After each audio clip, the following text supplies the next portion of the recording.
বিখ্যাত সাহিত্যিক সঞ্জীব চট্টোপাধ্যায়ের একটি বিখ্যাত বক্তব্যের প্রথম অংশ আজ আমি পাঠ করে শোনাচ্ছি। বক্তব্য বিদ্যামায়া আর অবিদ্যামায়া। শুরু করছি। সে এক বিকেল, মাস্টারমশাই মহেন্দ্রনাথ সিম বরানগরের এ বাগান সে বাগান ঘুরতে ঘুরতে অপরাহ্নের কিছু আগে, সূর্য তখন অস্তগামী, দক্ষিণেশ্বর মন্দিরে প্রবেশ করলেন। মানসিক অবস্থা খুব খারাপ। ঠাকুরের ঘরের সামনে দাঁড়িয়ে আছেন, তার সঙ্গে আছেন আত্মীয় সিধু। মাস্টারমশাই বন্দেজি নামে পরিচিতা এক মহিলাকে জিজ্ঞেস করলেন, দক্ষিণেশ্বর মন্দিরে যে সাধু থাকেন তিনি এখন কোথায়? মহিলা বললেন, তিনি তো এই ঘরের মধ্যেই আছেন। যাও না, যাও, কিচ্ছু হবে না, তুমি যাও না। মাস্টারমশাই ঢুকলেন। ঠাকুর তাকে দেখলেন, তারপর বললেন, তোমরা একটু বাগান টাগান ঘুরে এসো। সিধুকে নিয়ে মাস্টারমশাই দক্ষিণেশ্বর কালীবাড়ির এদিক সেদিক, মন্দির, শিব মন্দির, পঞ্চবটী চারদিক দেখলেন। সূর্যাস্ত হয়েছে। আবার ফিরে এলেন ঠাকুরের ঘরে। এসে দেখলেন ঘরে ধুনো দেয়া হয়েছে, ধুয়ো ঘুরপাক খাচ্ছে। তারই মধ্যে ঠাকুর বসে আছেন। সামনের মেঝেতে কয়েকজন ভক্ত রয়েছেন, তাদেরকে ঠাকুর নানান কথা বলছেন। মাস্টারমশাইয়ের মনে হলো তিনি যেন হরিদ্বারে গেছেন। সেখানে সুখদেব ভাগবত কথা শোনাচ্ছেন রাজা পরীক্ষিতকে। ঠাকুর মাস্টারমশাইকে বললেন, আবার এসো। মাস্টারমশাই চলে এলেন। পরের দিন মাস্টারমশাই সকালে আবার গেলেন। অল্প অল্প শীত। ঠাকুর একটি মোলাস্কিনের র্যাপার গায়ে দিয়ে বাইরে বসে আছেন। সেখানে ক্ষৌরকার ঠাকুরের চুলদাড়ি ট্রিম করছে। ঠাকুর মাস্টারমশাইকে জিজ্ঞেস করলেন, তুমি কি করো? তোমার কে কে আছে? তুমি কি বিবাহ করেছ? মাস্টারমশাই বললেন, হ্যাঁ, করেছি। ঠাকুর সঙ্গে সঙ্গে বললেন, যা, বিয়ে করে ফেলেছে। সন্তানাদি? সন্তানও আছে। যা, সন্তানও হয়ে গেছে। মাস্টারমশাই যেন ক্রমশ ঘাবড়ে যাচ্ছেন। এ আমি কোথায় এলাম? বিবাহ করেছি, সন্তান হয়েছে, এগুলো কি ঠাকুর পছন্দ করছেন না? ঠাকুরের প্রশ্ন কিন্তু তখনও শেষ হয়নি। আবার জিজ্ঞেস করলেন, তোমার স্ত্রীটি কেমন? ভালো, তবে অজ্ঞান।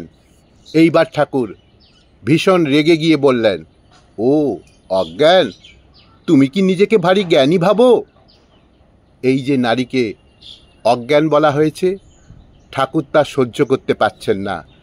কারণ ঠাকুরের যে সাধন দর্শন, তা দিয়ে এই জগৎটাকে ভারী সুন্দর ভাগ করেছেন।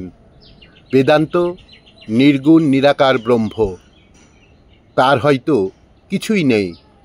নির্গুণ নিরাকার ব্রহ্ম জগৎ তো শূন্য না, তিনি মায়ার আশ্রয় নিয়ে এ জগতের নানান কিছু তৈরি করছেন। জীব জন্তু, মানুষ, গাছপালা, নদী, সমুদ্র, ঝর্ণা, সব কিছু মায়ার খেলা। সে মায়া কে? স্বয়ং মা কালী।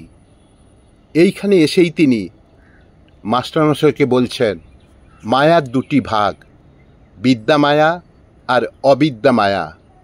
বিদ্যামায়া মানুষকে আষ্টে পৃষ্ঠে জড়িয়ে ধরে না, বরং তাকে মুক্ত করে দেয়, তাকে মুক্তির পথ দেখায়। মায়াকে সন্তুষ্ট করতে হবে, তার সাথে লড়াই করে পার পাওয়া যাবে না। মাস্টারমশাইকে তিনি একথা ভালোভাবে বুঝাচ্ছেন। মায়ার মধ্যেই আমরা বসে আছি, মায়ায় বসেই আমরা জপ ধ্যান করছি, মালা জপ করছি।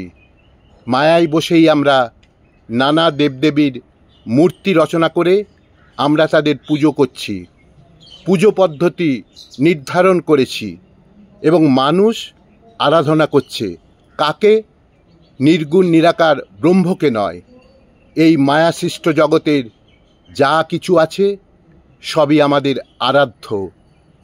এর মধ্যেই বসে আছি। এই মায়ার অংশ আমি, তুমি, সে, তাহারা সকলে। ঠাকুর মাস্টার মশাইকে বুঝিয়ে বলছেন, দেখো ভারী সুন্দর একটি উদাহরণ দিচ্ছি। বনবাসে যাচ্ছেন রাম, লক্ষ্মণ, সীতা। রামের পরেই আছেন সীতা, তারপরেই আছেন লক্ষ্মণ। লক্ষ্মণের মাঝখানে এই যে মায়ারূপী সীতা, তারপরে স্বয়ং নারায়ণরূপী রাম। লক্ষ্মণ কেন বুঝতে পারছেন না রাম কে? তিনি ভাবছেন দশরথের জ্যৈষ্ঠ পুত্র আমার দাদা। মায়ারূপী সীতা সরে গেলেই লক্ষ্মণ দর্শন পাবে, আরে ইনি তো নারায়ণ। সেই কারণে ঠাকুর বলছেন, আমরা মায়ার মধ্যে জগৎটাকে দেখছি বলেই বাবা, মা, ভাই, বোন, স্ত্রী, পুত্র, পরিবার, মায়ের কাছে আমাদের সকলের অনুরোধ থাকতে হবে, তুমি আমাকে মায়াপাশ মুক্ত করো, আমাকে দিব্য দৃষ্টি দাও। উপনিষদে বলা হয়েছে, সত্য ধর্মায় দৃষ্টয়ে, আমাকে তুমি সত্যের পথ দেখাও। তাই তুমি জ্ঞানী, তোমার স্ত্রী অজ্ঞানী, এই কথা আমি একদম পছন্দ করি না মাস্টার। তোমার স্ত্রী বিদ্যামায়াই তোমাকে জীবনে মুক্তির পথ দেখাবে। ঠাকুরের এই দর্শন অসাধারণ, ঠাকুরের এই দর্শন অসাধারণ।